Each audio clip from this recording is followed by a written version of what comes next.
The following program is intended for mature audiences. A democratic republic of sports. The Sportsocracy with ESPN Asheville hosts Tank Spencer and Jeremy Greene. And welcome back into the Wicked Weed studio. I'm Tank Spencer. Jeremy Greene's alongside as always. Check out our friends at wickedweedbrewing.com. Wicked Weed Brewing. Drink different. DFS fantasy plays for week 1 of the NFL season. Talking about wide receivers. You got to pay up big at wide receiver this week? I think I want to because Christian McCaffrey and Dalvin Cook are going to be so highly owned. Okay. To be slightly contrarian. I have a lineup where I have 3 of these receivers along with Dalvin Cook and Christian McCaffrey. So I had to get a little value-y there, but yeah. So your top 8, lots of value picks in here. Let's get started with it. At number 8, McLaurin F1. Terry McLaurin of the Washington football team. He's 6,400 as they take on the Los Angeles Chargers. Curtis Samuel being hurt and not practicing, I think he's going to play this weekend. None of that matters to me. McLaurin's the number 1 weapon on this team. I don't think there's anybody that can shut him down. Mm-hmm. And I could easily see a path that he hits one over the top. I like him. He's not my favorite play. He's a guy that's in my pool. I'm trying to get him in lineups when I can. I'm not trying to shoehorn it in there because he could see double coverage, especially if Curtis Samuel proves to be a little gimpy. But I think his floor is really high. I would say my projection on him, the floor is 5 catches for 70 yards. So, I mean, you're at 2X right there. Yeah. So, and that's, to me, the absolute floor for him. All right, at number 7, a guy who's going to be, I guess, highly owned this week. He's the highest owned player on the slate. Right. He's very, very cheap. 3,400 for Marquez Callaway. Here's what people need to – you got to wrap your brain around this because I can't answer this question for you. Jair Alexander, how many times last year did Jair Alexander shadow one player? None. 4. Okay. How many times did it happen after week 5? None. That's right. Okay. Didn't happen one time after week 4 or week 5. So I don't know that they will put him exclusively on Marquez Callaway, especially if Traquan Smith starts to hurt him. Mm-hmm. I was off Callaway literally as early as this morning, and then I started doing shadow reports and things like that. If I don't have to worry about Jair Alexander all the time, I know he's going to catch him sometimes. If this is kind of beauty that lies in the eye of the beholder. Do you think he's so much better that Green Bay will look at it and go, screw it, we can't risk, whether it's Kevin King or Stokes, the rookie, or whatever the case may be, we cannot risk him being on Marquez Callaway because that's where Winston will take a shot. Do you think he's that much better than Traquan Smith? I'm going to say no. At the same time, I will say Marquez Callaway is very cheap, and this may not be the place to avoid the chalk. It could also blow up in your face, though. Yep. He's going to be, Pro Football Focus had him at 27, 28% on something like that. And I swear to you, I think that's low. I could easily see him being 50% owned in the millionaire, in high-end single entries, things like that. Okay. At number 6 on the wide receiver DFS plays for week 1. This is where I start going a little contrarian. Corey Davis of your New York Jets, taking on the Carolina Panthers in Charlotte. He's 4,900. Everybody's stuck on Elijah Moore. Elijah Moore hasn't been on the field with Zach Davis nearly as much as Corey Davis. Or Zach Wilson as much as Corey Davis. Yeah. Corey played 15 preseason snaps, 10 targets. That should tell you something. He feels very comfortable with Corey Davis. I think Corey Davis is going to draw J.C. Horn, and Dante Jackson will be on Elijah Moore. Mm-hmm. Elijah Moore is going to be exponentially higher owned because he's cheaper.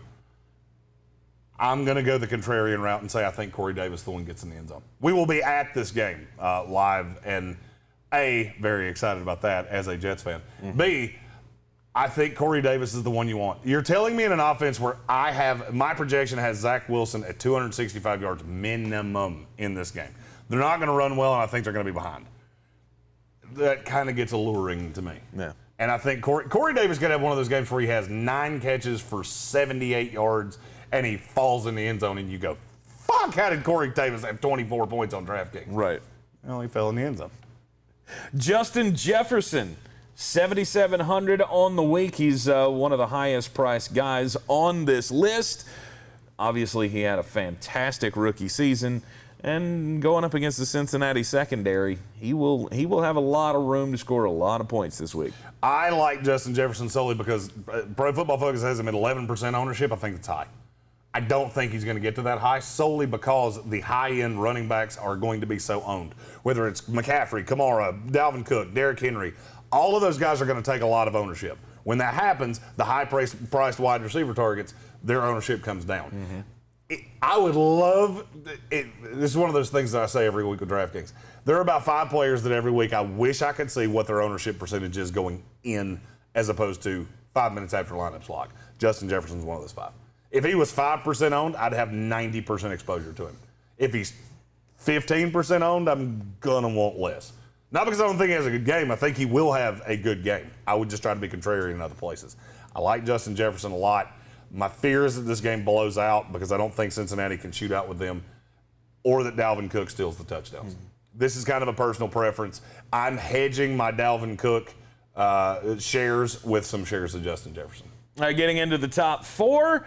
Brandon Ayook, 5,700. That feels like a low price for him. I'll keep him my dirty little secret. He's going to be less than 4% owned. Yeah. Because there's a possibility he doesn't play. People get freaked out by the injury. I'm not worried about it. Brandon Ayook, you can tell me he plays a half, and I think he's going to pay off. Brandon Ayook is an elite receiver. Brandon Ayook is Deontay Johnson, and you don't realize how good he is. By the way, I have a Pittsburgh Steeler on this list. I like them all. And if Brandon Ayook were to somehow not play, then Deebo Samuel would all of a sudden be my new number 3. Yeah. Okay. At number 3, Calvin Ridley, 7,900 for the Atlanta Falcons. This is another guy that I think the ownership's wrong. I think Pro Football Focus has this wrong.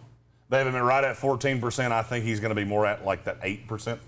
Because people are going to see Darius Slay and go, oh, jeepers, what are we going to do? Here's the problem. Darius Slay shadowed guys, I think 8 times last year, allowed 400-yard games. You know what every one of those guys had in common?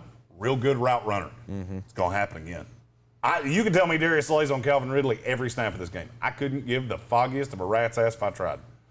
I will have Calvin Ridley a lot. Not as much as my first 2 guys, but a lot.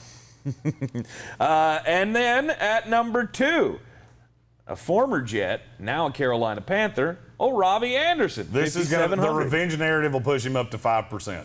People will say, oh, he's too expensive. We don't know what Sam Darnold is. I know what Sam Darnold is.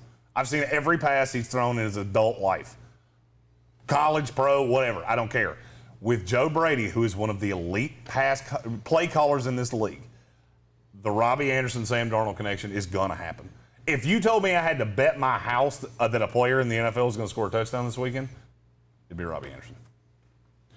Jets corners are small. They're starting 2 rookies, one in the slot, one on the outside. There's a high likelihood that one of them's going to end up on Robbie Anderson. Mm-hmm. And I'll be honest with you, even if he doesn't, Bryce Hall is not big and physical enough to contend with him. And he can't run with him stride for stride. Right. They don't have a solution. They can put a guy over the top, and if that's what you think happens, I don't. It's cover 3 scheme. Robbie Anderson's going to blow by somebody, and he's going to have a big old biggin at some point in Bank of America on Sunday. All right. And now the number 1 fantasy DFS play of the week. You're gonna call me crazy, and I don't give a shit. Yep. Juju, Corvette, Smith Schuster, 6,200. Pittsburgh taking on Buffalo. You think this is a high-scoring game? I do. I'm iffy on it, but I agree with you. Juju is a fine play. The one player that I know definitively is not going to get Tre'Davious White is Juju Smith-Schuster. Okay. DraftKings is still PPR, right? Yeah. Okay, yeah. I think he'll be just fine. How many receivers in the NFL last year had more catches than Juju Smith-Schuster? 7. 8. Oh, he had such a bad year, they didn't even want to reach. Okay. 8 receivers had more catches than him. Mm-hmm. Now, a shitload had more yards than him. He had one of the worst yards per completion numbers in the league. I have a funny feeling Tre'Davious White's going to end up on Deontay Johnson. Chase Claypool will probably catch Levi Wallace, and Juju's going to be running a lot out of the slot. Mm-hmm. And I like that a lot. A whole lot. Another pitch. To be frank with you, I like all the Steelers receivers.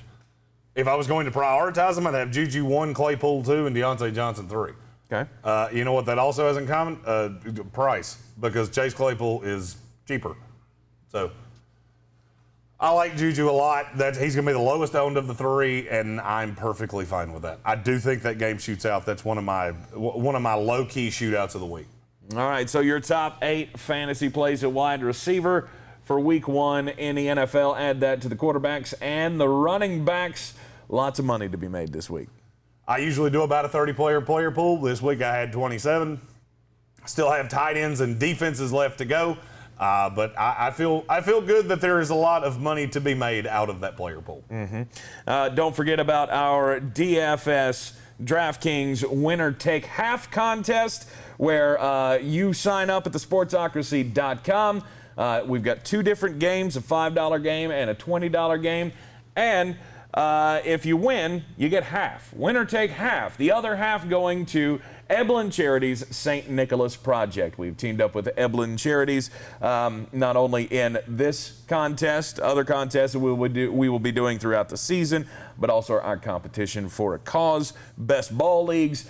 It's a great charity to support 3,000 kids in the Buncombe County area last year. We're helped to have a better Christmas through the Eblin Charity St. Nicholas Project. So you can help us out, help our community, as well as get a little for yourself in the winner take half contest. Again, thesportsocracy.com. And you'll be able to see our live tweets.